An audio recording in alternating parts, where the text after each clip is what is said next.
Hello everyone, this is Mrs. Logus and I will be taking you through Unit 11.0, which is all about sequences and series. And these first videos are about sequences, and so I split it into two because of the different topics. The first video in 11.1 will be about sequences and intro to series, and the second video will be about factorial. So when you're done with this first video, I will go right on over to the factorials video. And the goals for today are to identify the sequence in this video and to understand terms in the nth term. And again, the next video will be on factorials and notation. So first, if we talk about what a sequence is, here's the definition I like to think of. It is a function with a restricted domain of natural or, that should say or, whole numbers. Now, to remind you, natural numbers and whole numbers are either one of these lists. Either you're going to start with 1 and continue that up and up and up, or you start with 0 and continue that up to infinity. Now, what I want you to know is that the definition of a sequence only is going to allow you to plug these numbers in as an input. We'll go into that further why later in the video, but I want you to be aware that that's what makes a sequence a sequence. In terms of what it looks like an ordered list of numbers separated by commas, and it could be finite or infinite. So let me make up an example.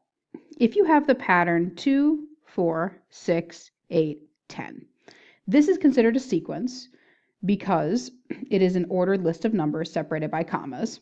But this particular one I would consider to be finite because it ends at 10. But if I change this one just a little bit, 2, 4, 6, 8, 10, and then just add the dot, dot, dot at the end, that would then make this sequence infinite. Because what you're implying is that you can keep going and going with the pattern. And this pattern looks like we're consistently going up by 2, so you could keep going to 12, 14, 16, and so on. Now, even though this video is focusing much more on sequences, I also want to give you a little preview into series. Now, the difference between series and these two here are sequences. The difference is a series is the sum. So it would be 2 plus 4 plus 6 plus 8 plus 10. And so a series could be, again, finite, because you could just add up these numbers and be done. Or a series could be infinite. And the difference is if you see the dot, dot, dot at the end of the series. If you did keep adding up 2 plus 4 plus 6 plus 8 plus 10 all the way to infinity, your answer would probably be infinity in this case. And there are examples, funny enough, that don't go to infinity. It might be hard to see right now, but we'll get to that later when we're talking about geometric sequences and series. So this one, anyway, would be an infinite series. So let's keep going to the next page and talk about some other definitions that you're going to see throughout this whole unit. So understanding particular terms. What this says, you're going to hear your teacher in class call this a sub 1. So whenever you have a number down at the bottom, it's sub. So that's how it's pronounced. But what is it? Well, a sub 1 represents the value of the term when n equals 1. So to backtrack a second, n in this entire chapter represents the term number you are on. And I think something valuable to also write here is, yes, it's the value of the term when n equals 1, but you're also going to hear that it is called the first term or the first term of the sequence. Speaking of the sequence, what I'm going to do is write down that same sequence that we were talking about on the previous page, 2, 4, 6, 8, 10, dot, dot, dot.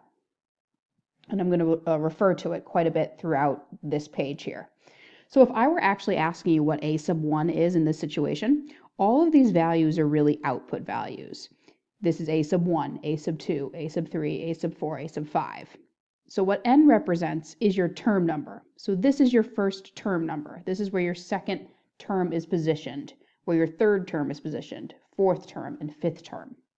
So in this case, if I asked you what a sub 1 is, you'd say, well, at the first position, the output value is 2. So that would be my a sub 1 with the pattern we were talking about earlier. Now, a sub n and you pronounce it the very same way as this one, a sub n is the value of the nth term. And as I've been saying, the value of any term is really an output value. And this really could be represented by any term you'd like. So again, for instance, with the situation we have here, if I wanted to find any term, let's say a sub 3, that means in the third position, what is my term number or what is my output value? Well, it's 6. So you could say a sub 3 is 6.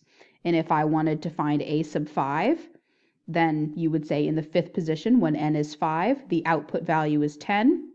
And because I put the ... you can even use it to predict. So a sub 7, so we have 6 and 7. Notice you keep adding by 2, so we'd have 12 and 14. So a sub 7 would be 14.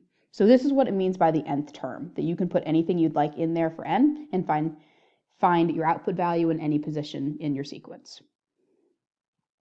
A to the n, a sub n plus 1 represents your next term in the sequence.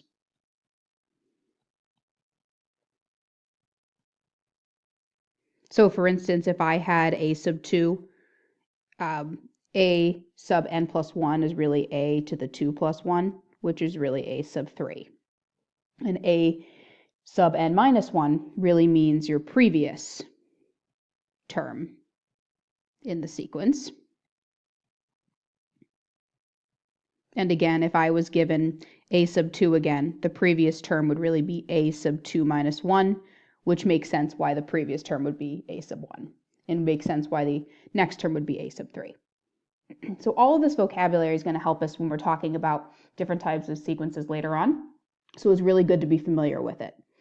Also, something good to point out now, I do believe, is that we are really inputting n values and outputting a sub n values. So you could think of any of these as points. You're inputting which position you're in, and your output is a number a sub n. So any of these examples up here could be written as a point as well. This would really be plug in 1, output of 2, plug in 3, output of 6, and so on. So all of this understanding is relating to something we do know, and all of it is important as we keep going. Now, if we talk about a general or explicit rule, this is a formula or a function for writing the terms in a sequence. And again, it's defined by n, so we're plugging in n. So really, this is just ends up being a little bit more plug and chug. And this right here would be considered an explicit rule or an explicit function. And remember, n represents what position number you're on. And you might remember earlier I mentioned that a sequence is defined as only plugging in natural or whole numbers. That's because if you look at the position numbers that you're plugging into the function, all of these are 1, 2, 3, 4, 5. A position can't be a fraction because you're like, what position are you in? 1, 2, 3. It wouldn't make sense to plug in a fraction there. So that's why a sequence is defined that way. Anyway, here's what we would do to find the output values. You'd say, well, my n value is my first position. So you'd plug in 1, 5 plus 2 equals 7. The second position here, 5 times 2 is 10 plus 2. So my a sub 2 value, or my output, is 12. And if you continue that, we'd get the other outputs. 15 plus 12 is 17. 5 times 4 plus 2 is 22. 5 times 5 plus 2 equals 27. So here are my input values, all natural whole numbers. Here are my output values. And again, you could keep going and write this as a finite sequence, or if you put the ... at the end, that implies the pattern can keep going forever and ever. So what I'd like you to do is please pause the video, and I'd like you to try number 2, plug in only the position numbers of the n values here into here, and get your outputs. And then I would like you to find the 11th term. So I'd like you to find a sub 11 of your function. Let me try that again. I want you to find a sub 11. So please pause the video now and try those, and I'll come back with my work. Please pause now.